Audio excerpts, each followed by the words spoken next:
The flight from Boston touched down just before dusk, and the drive back felt routine until I reached the house. Something was wrong. The rear entrance, which we rarely used except for trash days or backyard access, had a new lock. The brushed steel shimmered against the worn paint, glaringly out of place. I hadn't approved any replacements, and Amber hadn't mentioned it. Inside, everything looked normal. Too normal. Her usual citrus candle burned in the kitchen, the scent too staged, too deliberate. Upstairs, I unpacked, stepped into the bathroom, and froze. A foreign bottle sat in the corner of the shower. The brand was Canadian, not sold in the US, and it wasn't mine. Not hers either. It meant someone else had been here, someone comfortable enough to bathe. Still, I needed more than suspicion. I went to the post office to pick up a delivery notice left in our mail pile. The package was addressed to Amber from someone named Aries inside. I found a glossy postcard of a rundown motel in Idaho. Scrawled across the back in sharp black ink were the words, "Just a little longer, and we'll be free." My hands shook as I held it, staring at a photo that used to be part of a girl's trip story. Now it was a map. I didn't go home. I went to the Apple store. Her broken phone had been reset, not damaged. I asked them to recover whatever they could, using her old credentials. Within minutes, a cloud backup reappeared. There it was, a chat with someone saved as Rook. The conversation included coded meeting plans, aliases, travel dates, and an exit window. She was leaving, and not alone. That night, I changed every smart lock password and reset the home security panel. Hours later, while reviewing entry logs from when I was away, I saw it. One of the garage codes had been entered at 2:18 a.m., and again 3 minutes later. While I was across the country, someone had entered our home. Amber had company. She let him in. The next day, I said nothing. When she came home after work, I watched her walk in with a cardboard box and head straight to the garage. No explanation, no mention. After she fell asleep, I retrieved it. Inside were 2 prepaid cards, a scanned copy of my ID, old photos of our children, and a women's wig, dyed red, curled like someone else's life. There was a full identity kit. She wasn't just planning to leave, she was preparing to vanish and take my name with her. The following morning, I wrote a note, 4 words, "I need some time." I left it by the coffee maker and drove to a no-questions-asked motel on the edge of the city. It had stained carpets and a broken vending machine, but it was where I began my next step. At the motel, I laid it all out in a spreadsheet. Dates, bank charges, car GPS records, every trace I could pull from Amber's devices. My friend Mason, a security analyst, owed me a favor. He helped me gain access to Amber's cloud-stored GPS logs, and what I saw turned suspicion into certainty. The yoga classes were cover. Every Tuesday and Thursday, she drove to a small town 40 minutes away and parked near a rundown apartment complex. I ordered her old laptop to be sent from our storage unit. She hadn't wiped it. Digging through folders labeled presentations and Q2 reports, I found dozens of photos of her and the man from her messages. Same face, always in the background of our family outings. A picnic, a museum, a beach trip, a ghost who'd always been there. Then came the wallet, a hidden crypto folder linked to burner accounts and suspicious names. Over $30,000 had passed through it. Weekly payments, traced and time-stamped. Someone was paying her. She had been laundering money, or at least hiding it. I needed to get close. I created a fake identity, Sean Marcus. Within a few messages, Rook responded. He talked about Red as if I were an old friend. He mentioned the plan again. Canada, a car, IDs. He even asked if I could help expedite the crossing. I let him believe I could. The more he spoke, the more I saw it. They weren't just lovers. They were running a scheme, a full escape plan. I dug further.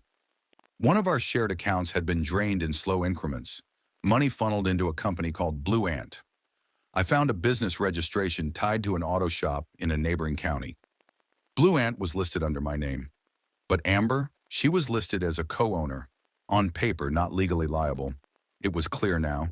She'd built an exit strategy with someone else while framing me to carry the fallout.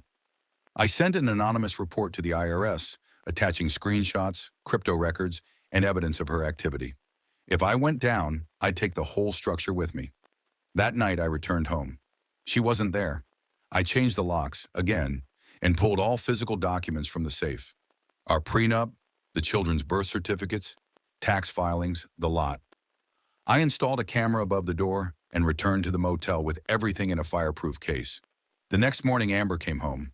I watched her try the code. Try again. Then again. Finally, I pressed the intercom button from my laptop. "Everything's different now," I said.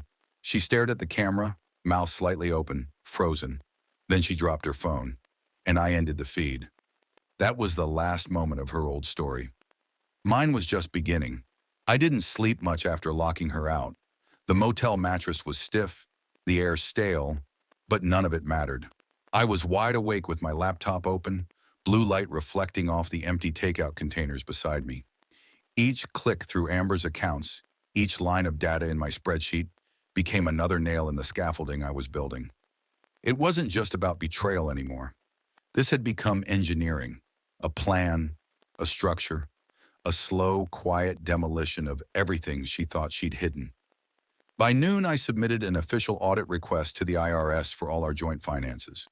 Every transaction over the past year was now under review. I pulled up the prenup again, flipping to the infidelity clause. It was airtight. Ownership of the primary residence would transfer to me. She had signed that page with confidence 12 years ago, likely imagining it would never matter. I called an old college buddy, Owen, a real estate agent who owed me more than a few favors. We arranged a staged listing for the house. A fake sale, nothing public yet, just a planted sign and a private site link. I installed a microphone under the hallway console table. Amber had always made her calls from there. Sure enough, later that afternoon, I caught her on tape, talking to someone, likely Rook. She sounded flustered. She mentioned needing to move quickly and something about waiting until Monday. That night, I accessed our bank's internal logging system. Amber had attempted to reset 2 of our joint account passwords. Her IP address was flagged. I documented every move, screenshots, timestamps, emails forwarded to my legal folder. She was trying to claw her way back in, but it was too late. Her fingerprints were all over the mess. The next morning, I filed an emergency motion for travel restrictions on the children. In her desperation, Amber had contacted a private school in another city, requesting transferred documentation for both kids, without my consent. She wasn't just planning to leave, she intended to take them with her, not on my watch. I compiled a dossier of her digital communications, the fake identity messages, the crypto transactions, and records from Blue Ant. It was enough for a formal fraud investigation.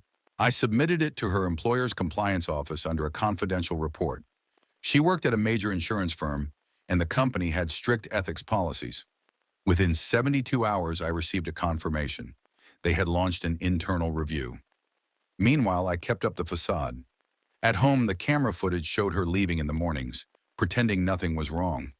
A few times, she even brought coffee to the front door, knocked once, then set it on the welcome mat. I never opened the door. I never answered her calls.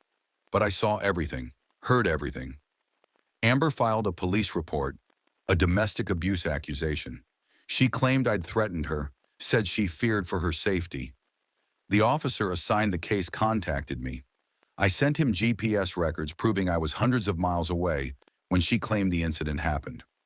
I attached footage from my motel room, time-stamped, clear. She hadn't just lied. She'd tried to weaponize the system. The officer closed the case. Her credibility was flagged. Her lawyer, who I recognized from a previous family case, reached out with a scheduled call. But after I sent over my compiled evidence packet, including her fraudulent business practices, he dropped her, refused to represent her further. Just like that, Amber was alone. The day the company concluded its review, I got the email. Employee terminated pending investigation. Her access was revoked. All connected accounts frozen. That night, she sat in her car for 30 minutes, parked at the edge of the driveway, staring at the house that no longer belonged to her. She looked up at the camera, said nothing, just drove off. I didn't watch her go. Instead, I focused on what mattered. I took the kids out of school early and drove them to my parents' home in Colorado. The drive took all day, winding through mountain passes and past places I hadn't seen in years. They slept most of the way, unaware of how close they had come to being dragged into a plan they didn't understand. My mother hugged them tight when we arrived. My father, silent but supportive, simply nodded once. We unpacked, ate together, laughed for the first time in weeks. And that night, after tucking them in, I filed for divorce. Full proceedings, with petition for sole custody. My lawyer, Shelby Vance, was brutal in the way I needed her to be. Precise, controlled, and immune to games. She read everything: prenup, financial records, messages, the IRS filing, and confirmed what I already knew. Amber had no leverage. The fraud claim, once officially attached to her employment records, would disqualify her from claiming primary custody. Her sudden attempt to move the children only added weight to the petition. "This is clean," Shelby said. "It'll take time, but it's clean." She instructed me to lock down every remaining asset, so I moved fast. I contacted our investment broker, freezing all joint portfolios. I filed a hold on the title transfer for the second property Amber had tried to hide under Blue Ant. I moved our joint savings to a custodial account for the children, untouchable. I shut down her access to the family trust. There was nothing left for her to dig through. Her next move came through a burner phone number, a text, just one. "We can still fix this." I didn't respond. Instead, I sent it to Shelby. She added it to the file. Amber tried to file a motion for shared custody. The court rejected it. She missed the hearing, claimed she never received the notice. The judge didn't believe her. Too many lies, too many contradictions. She was unraveling. In private, I began hearing rumors. Her friends had started distancing themselves. The co-workers she once traveled with stopped returning her messages. Word of her termination had spread, and with it came questions. She was no longer seen as the confident professional. Now she was a liability. One night, while checking the security feed one last time before removing the camera system, I caught a glimpse of her. She was standing at the edge of the lawn, holding something in her hand, a photo frame. She stared at the front door for a long time, then placed the frame down gently by the mailbox and walked away. The photo was one I hadn't seen in years, us on our wedding day. The glass was cracked. I left it there, because nothing inside that frame meant anything anymore. What mattered was already asleep, safe, a few states away, where her name had never been mentioned once in days. Not by them, not by me. I turned off the feed, shut the laptop, and let the quiet take over. The snow came early in Colorado that year, dusting the front yard of my parents' place like powdered glass. I woke up before the kids, my breath visible in the dim kitchen light as the furnace rumbled awake. There was peace here, stillness. But my mind hadn't slowed since the night I filed the papers. I was still moving like a man in a burning house. Fast, focused, immune to sentiment. Amber was still trying to find cracks. I returned to the city alone the next day. I needed to appear in person for a hearing related to the travel restriction motion and finalize documentation on our shared properties. But I had another reason to return, to pull the last thread of her scheme and let the whole thing collapse in her hands. Shelby and I met at the courthouse before the session. She handed me a file, thick, double-clipped, and marked with her signature red tab stickers. "We hit something big," she said. "You'll want to hear this." She'd followed the Blue Ant registration further, filing for corporate history in 3 more states. What she found stunned even her. Amber had submitted forged employee reports in my name, payroll forms, fake W-9s. The signatures were mine, copied crudely from old tax filings, and every digital submission could be traced to a single IP address, Declan's. "Who the hell is Declan?" I asked, flipping through the pages. "The guy Amber listed as CFO of Blue Ant," Shelby said. "He doesn't exist, but his email leads to a small network that pings one real name, Kyle Declan Brooks. He's an IT contractor out of Spokane. And guess who signed the check to his company?" She slid the copy across the table. Amber's signature.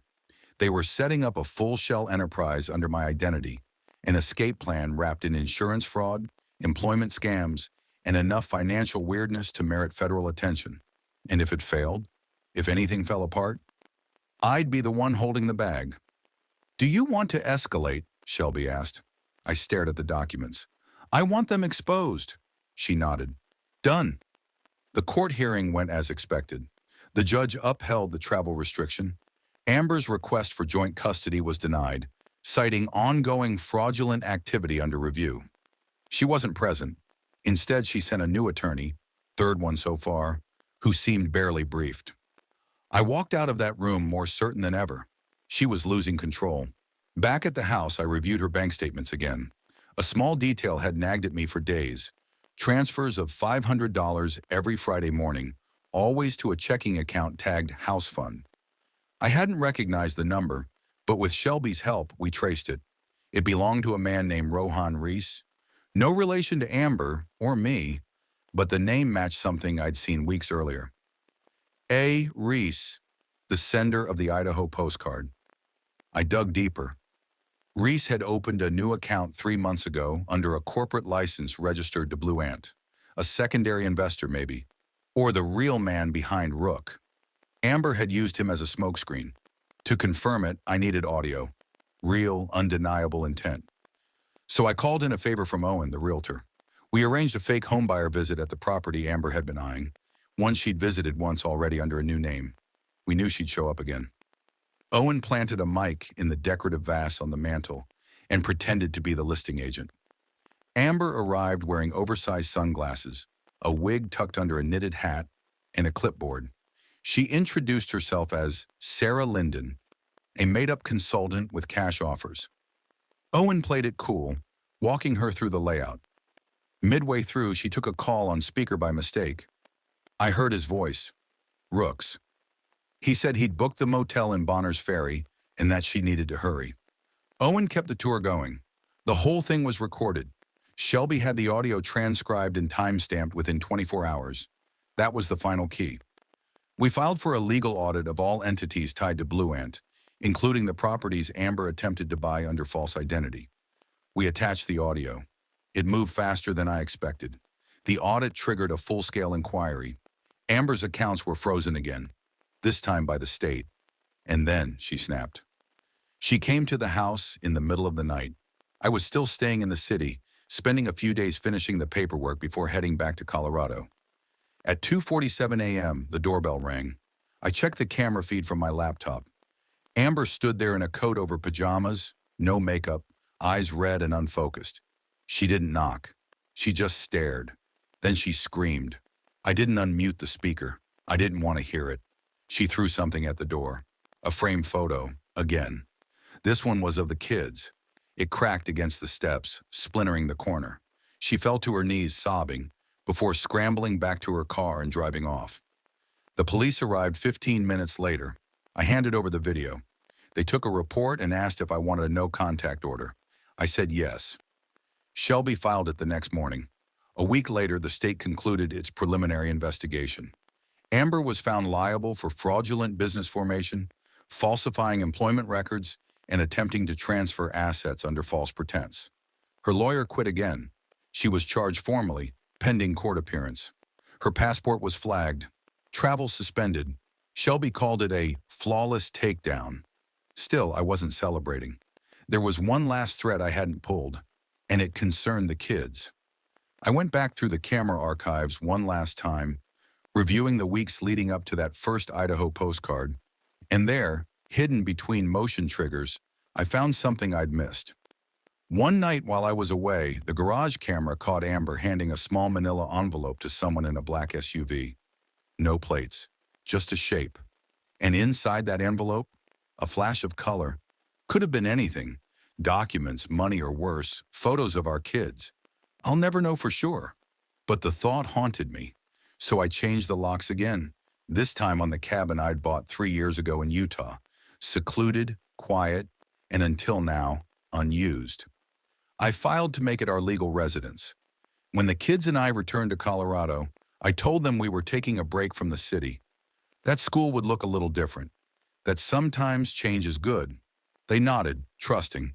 And when I tucked them in that night, I realized Amber hadn't been mentioned in over a week. No questions, no bedtime stories about mom. She was a ghost to them now, a silent character they no longer needed. And that realization broke something open in me. Not grief, Not victory, just release. The cabin sat along a dirt trail in the Utah mountains, built from thick pine beams that smelled like sawdust in old winters. We arrived during a light snowfall, the kind that whispered rather than howled, and the kids were quiet as I unloaded the last boxes from the truck. I hadn't told them everything. Not the lies, not the schemes. Just that we were starting over somewhere quieter, somewhere safe. I didn't install cameras, no alarms, just locks on the doors and new keys that only I carried. I didn't need to watch anymore. That part of me, the part that stayed up until 4 a.m., watching her texts load one by one, was gone. There was nothing else Amber could take, and the courts had seen to that. 3 months had passed since the ruling. The decision came swiftly, sole custody awarded to me. The judge's words still echoed in my mind. Her actions demonstrate a clear, consistent disregard for the welfare and stability of her children. She didn't even show up in person, sent a letter, blamed stress, cited confusion, said she loved them deeply. The judge didn't respond. Alongside custody, a restraining order was issued, prohibiting her from making contact or attempting to relocate the children. Any visitation, the court ruled, would require a full psychiatric review. She never requested one. I sold the old house the following week. Amber never saw it again. I packed her remaining things, jewelry, clothes, dusty keepsakes, and delivered them to a private P.O. box she'd once used during her consulting days. She signed for it the next morning. That was the last legal thread connecting us. I cleared her from the school system, removed her from medical forms. I told the new pediatrician there was no second parent to call. I asked the school counselor to avoid asking the kids about their mother. Their teachers said they hadn't brought her up once. When I heard that, I stepped outside, leaned against the hood of my truck, and just stared at the sky. I didn't cry. I didn't smile. I just breathed, deep and slow, like it was the first time in years. I returned the stolen cryptocurrency to a trust fund in the kids' names. I'd locked it behind multiple layers, untouchable without court approval, set to release for education or health. Not a dollar would go to Amber, not a cent toward her escape fund or whatever fantasy she'd built in her mind. The only thing she'd built was ash. I didn't keep any of it. That wasn't the point. Life in Utah took shape faster than I expected. I took a job teaching technical drawing at a local college. Nothing glamorous, but steady. The students were sharp, curious, and far too young to remember blueprints drafted by hand. In the evenings, I taught the kids how to build drones. Simple models at first. We'd paint them bright colors and launch them into the trees behind the cabin, watching them disappear like fireflies. There were no more unexplained business trips, no new shower gels or encrypted messages. I didn't lock my drawers. I didn't sleep with one eye open. Amber still emailed, once a week at first, then once a month, then only when something legal surfaced. She didn't fight, didn't show anger, just that empty voice she'd mastered. I miss them. Please let me send gifts. They need to know I didn't abandon them. I never replied. My attorney handled the logistics. I stayed out of it. Then in the middle of February, a package arrived. No return address, just a padded envelope with my name. I opened it on the porch while the kids chased each other in the snow. Inside was a flash drive. No note, no name, just the drive. I walked back inside, placed it on the counter, and stared at it for hours. At one point, I plugged it into a laptop just to see what came up. One file, a video. She was sitting in a motel room, hair disheveled, no makeup, staring straight into the lens. I don't expect forgiveness, she began. I just want you to know what I've lost. I didn't watch past that. I ejected the drive, snapped it in half, and tossed it into the trash. The kids never knew it came. Weeks passed, then months. We built routines, chopping wood, doing homework by the fire, learning to bake together. I stopped waking up with adrenaline. I stopped checking my phone like it held bad news in its teeth. One morning, I caught my son building something on the dining room table, a model tower made from popsicle sticks and glue. I asked him what it was. He looked up and smiled. It's our new house. On the base, he'd written it in pencil. New home. I stared at it for a long time. That evening, I set up a small exhibition at the local community center, showcasing the kids' drone work and wooden models. A few neighbors came, some faculty. A retired engineer who hadn't seen a slide rule since the 90s walked up to my son and said, "You built this?" And my son just nodded, proud, eyes glowing. Afterward, we drove home in silence. Back inside, the fire crackled. The kids pulled out a blanket and laid on the floor, surrounded by building blocks and drone parts. I popped a movie on, one of those old animated classics. 10 minutes in, both of them were asleep, limbs tangled, faces calm. I lay down between them, staring at the ceiling, my arm resting gently across their backs. And for the first time in a year, I didn't wonder where Amber was. I didn't wonder what she was doing, who she was calling, or which version of herself she was pretending to be. She wasn't here, not in the walls, not in the air, not in their laughter. She was gone, and we were whole again. No alarms, no passwords, no watchers, only doors, and quiet. That's all for now, folks. Thank you for being with me today and listened. And if you liked my story, please subscribe, hit the like button, and comment below what you think about all this and what would you do if you were me. Also, don't forget to check my other stories in description below.